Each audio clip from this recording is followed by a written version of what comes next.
Simple, complex, compound. সরল বাক্য, জটিল বাক্য এবং যৌগিক বাক্য, যেগুলো মনে করার জন্য, শেখার জন্য আমি আগের ক্লাসে একটা স্ট্রাকচার লিখে দিয়েছিলাম, সেগুলো আজকে আমরা সলভ করব। আজকে উদাহরণটা ছিল আমাদের সি এবং ডি। সি উদাহরণ হচ্ছে উইদাউট রিডিং মোর, প্রচুর পড়া ছাড়া you can not pass in exam, পরীক্ষা পাস করতে পারবে না।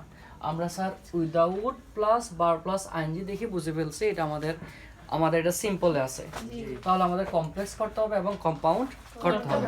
তাহলে আমরা জানি without plus bar plus ING থাকলে আমাদের সিম্পলে কি বসে, আমাদের কমপ্লেক্সে কি বসে, ইফ প্লাস নেগেটিভ। আমরা স্যার শুরুতে ইফ বসাই দেই। নেগেটিভ করার জন্য অবশ্যই আমাদের সাবজেক্ট লাগবে। কি লাগবে? সাবজেক্টটা কি স্যার? ইউ। If you. দেখো আমরা ক্যান দেখে বুঝতে পারছি এটা আমাদের প্রেজেন্টে আছে, ঠিক না? তাহলে নেগেটিভ মানে আমরা জানি do not, does not, did not যেগুলো আছে। তো বারটা যেহেতু প্রেজেন্ট ফর্মে আছে তাহলে do not, if you do not. আমাদের ইফ প্লাস সাবজেক্ট প্লাস আমরা যে do not, does not, did not বসাইছি না, বারবার বি1 অবশ্যই দিতে হবে। তাহলে রিডিং এর বি1 হচ্ছে রিড, রিড মোর। তাহলে আমাদের এটা হয়ে গেছে if you do not read more, comma, তারপরে বাকি অংশ ইউ ক্যানট, বাকি অংশ লিখে দেব। এবার যদি স্যার আমরা কম্পাউন্ড করি, কম্পাউন্ডে লিখেছিলাম দুটি সেন্টেন্স থাকবে। কয়টি সেন্টেন্স থাকবে? এবং দুটি সেন্টেন্সের মাঝখানে একটা কনজাংশন দিতে হবে। তো দুটি সেন্টেন্স যদি আমরা করি স্যার, আমাদের যদি ইফ উঠে যায় তাহলে ইফ উঠে গেলে আমাদের হবে you do not read more. কমার এখানে আমরা কি দেবো? বরাবর কি বসে? না না, ওরের বরাবর কি আছে? ওরের বরাবর কি আছে আমাদের স্যার? আমাদের এই যে without plus bar plus ING এর সাথে কি আছে? If plus negative. আর আমাদের কম্পাউন্ডে কি আছে? অর। কম্পাউন্ডে কি বসবে? অর। তাহলে কমার এখানে কি বসাবো আমরা? Or. Or you can not pass in exam, you can not, বাকিটা দিকে দিকে লিখে দিই। বুঝতে পারছি?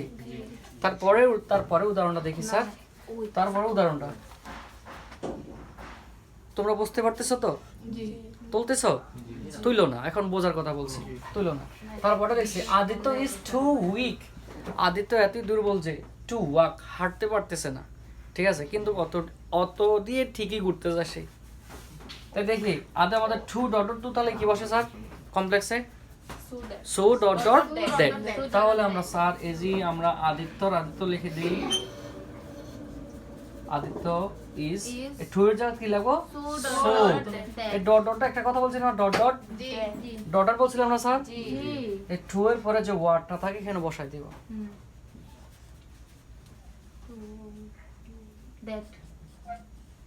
দ্যাট পাশে লিখছিলাম না নেগেটিভ সেন্টেন্স, তাই নেগেটিভ করার জন্য সাবজেক্ট বসানো লাগবে। নেগেটিভ করার জন্য কি বসাবো?